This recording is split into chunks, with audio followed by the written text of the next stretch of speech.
All right, anything else?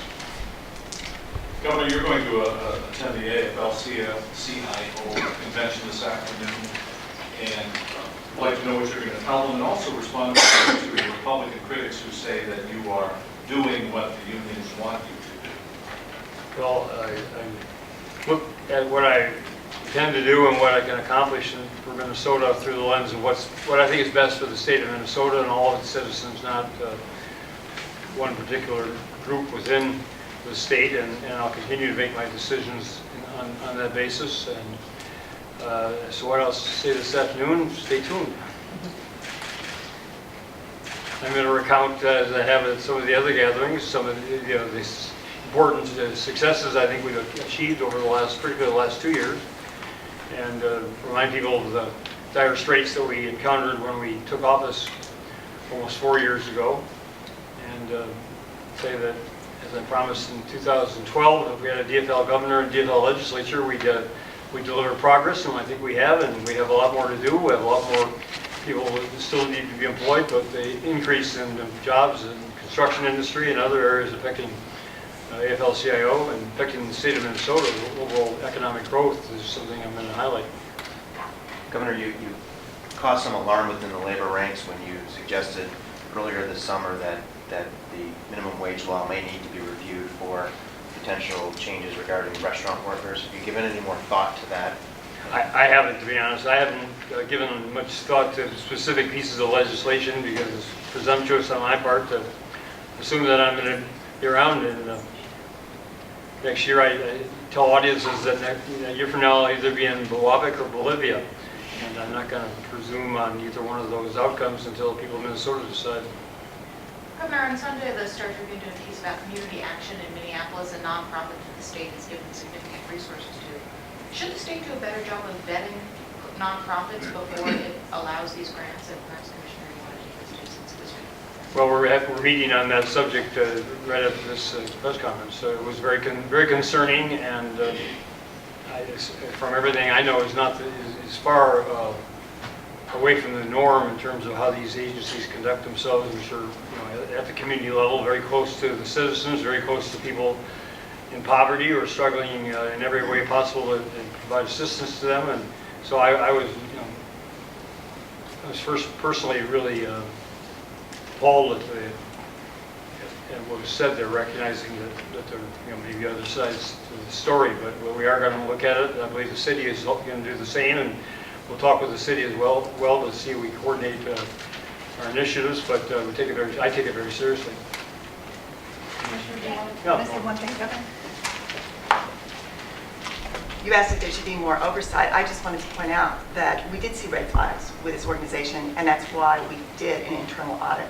So I think that the audit that is before us, which points out excessive administrative spending and other concerns, is the result of good oversight. And as to this particular organization, should they receive more state funding? Well, that will be part of the determination we'll be making, and making very, very quickly, and along with the city as well, but it certainly calls that into serious question. So it's possible that this particular organization, which spent money on spas and trips and car lease, could get more state funding in a second Dayton administration? Well, again, we haven't had a chance to conduct the internal review. The story's been out for I've been aware of the story for 24 hours, so and it was a Sunday. So, give us an opportunity here to converse among ourselves, to converse with the city. But again, I take it very seriously. Governor, does it concern you that there are some well-known Democrats, members of your party, who are linked to this board? I take the whole matter very seriously. I'm very alarmed if there were Democrats involved. I'd be very alarmed if there were not Democrats involved. The fact that there are people who were placed in positions of responsibility who allegedly, and according to the story, spent public funds inappropriately, and particularly funds that were intended to help people get out of poverty, is very disturbing to me, and political affiliations really are beyond the initial concern. Commissioner, your department has had this audit for a month. Why hasn't there been a review before we wrote about it? Well, the audit was our review. We had a team of internal auditors go out, and after we saw some red flags as far as excessive administrative spending. We did an audit. We met with them on our the exit conference in early June. We listened to what they had to say. We issued a final audit report in early August, but we gave them until September 1st to come up with, they said they had additional documentation they wanted us to look at, to consider. They would explain some of these things. We gave them several weeks to come back with that additional documentation and responses. So we have looked at that as well. So I think we've been taking this very seriously, a step at a time, wanting, if they have additional information that we didn't uncover in our audit that we ought to look at, well, then they ought to have the chance to bring that to our attention. I would say that what we've seen so far has not alleviated the serious concerns we had as a result of the audit. And last, is this the only nonprofit that you have audited that you have concerns about, or are there millions of dollars that may not be properly spent? Well, when we see red flags, we do monitor nonprofits. We try and make sure that we look at not just their spending, really their outcomes as well. Are they meeting the outcomes that we want as far as lifting people out of poverty? When we see noncompliance, we do look into it. One of the things that was in the governor's budget, which the legislature passed, was additional funding for internal auditors at the Department of Human Services so that we would have the capacity to more closely scrutinize how government dollars are spent. And this is just one example of our putting those dollars to use. Does the agency have any flat policy or advice to nonprofits about how much to spend on professional conferences, out of town, things like that? Is there just any guidance given to your nonprofits that get money from you? Not only is there guidance, we are very clear in our requirements, and our requirements for most of our capital agencies that we shouldn't spend more than 15% on administrative costs. If they want to do more than that, they need to get permission for us and justify that. So I think there's very clear guidance on what would be excessive, as well as, can I just say, common sense comes into play here. I think the other thing that this would tell me is that I think nonprofits should look at their boards and oversight. This obviously is an issue here. Anything else? Another point I'd make is, the subject come up before about, who's qualified to audit agencies, both government and nonprofit, for their work. And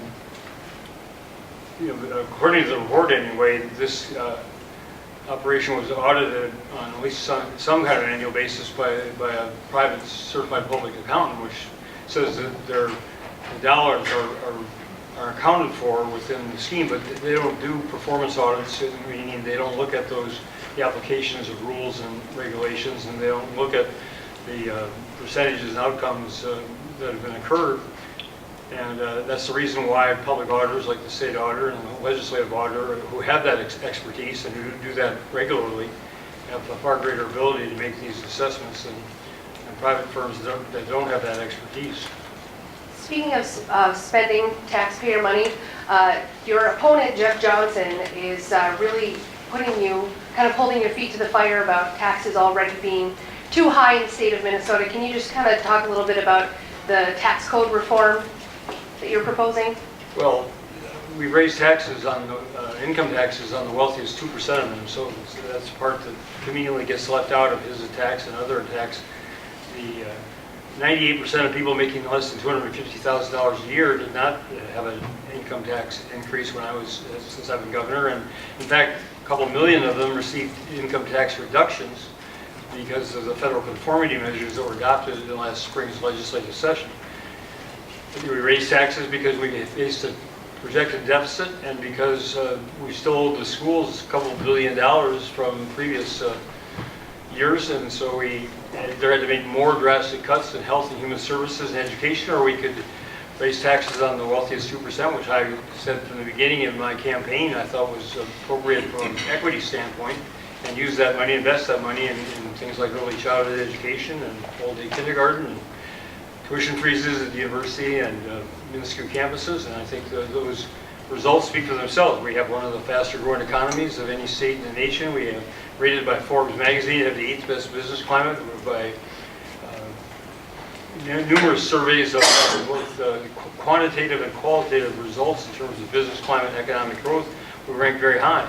So I think the balance we struck between raising taxes on those who could afford it and providing property tax relief to a lot of people who were before being socked every year with horrendous property tax increases, and making investments in areas like education that are crucial to our present and future economic growth. They're well balanced, and we're judicious, and we'll see what Minnesotans think of it in 43 days. Governor Dayton, some of your Republican critics are the new talking point on the mid-shore issue is that preferred one as a company intentionally, I guess, adjusted their rates, made them too low as a political favor to use last year, as a way so you can have bragging rights for this state. How do you respond to that? I think it's just absolutely absurd. It's unfounded. It's one of these wild accusations made by someone who doesn't know what he's talking about, doesn't have any evidence or proof to support what he's saying, and then all of you report it, so that gets effective as far as they're concerned. I have never had a conversation with anybody who preferred one about the rates. I haven't had a conversation with anybody who's unsure about the rates. They were developed last year, in conjunction with the Commissioner of Commerce. With negotiations, I don't know what the content of those negotiations, I don't know, but I do know that by the statute, because this was debated at great length in 2013 session, the Commissioner does not have the authority to arbitrarily or any other way say your rates have to be lowered in order to participate or anything else. The companies themselves make the final decisions on what rates they want to offer. They make business decisions. It was a bit of a shot in the dark for all of them, because this is the first year of the exchange, and nobody knew exactly what the composition of the consumers were going to be and the like, so they made their best judgments about that, and preferred one came in significantly lower than the others, and what their rates are kept from one another by the Commissioner of Commerce and by MNsure until they're published, so then they're locked in. So at the time it became apparent to the other companies that preferred one was significantly lower, those rates were set in place for the year, and as a result, as anybody who teaches free market economics would tell anybody else, if your prices are lower, your market share is going to go up. The question is, can you break even and make a non-profit, but can you break even? Can you survive offering those lower rates? And it would appear to me, well, I'll have to wait till the numbers come out with the disclosure of the rates for the next year, but it appeared to me that they discovered that they could not afford to continue to offer rates at the low level that they did, and so they had to act accordingly. And that's the way that the market is supposed to work. That's the way a free market economy is supposed to work. That's the way that people who are critical of MNsure and the Affordable Care Act say that they think the alternative should be that kind of free market competition. Well, here we have it, and just because we got an outcome that may look a bit askew without knowing all the facts, suddenly there's charges of political paybacks and political favoritism and manipulating rates for our own advantage, whatever. And it's just really outrageous. One more question? Okay, great. Thank you.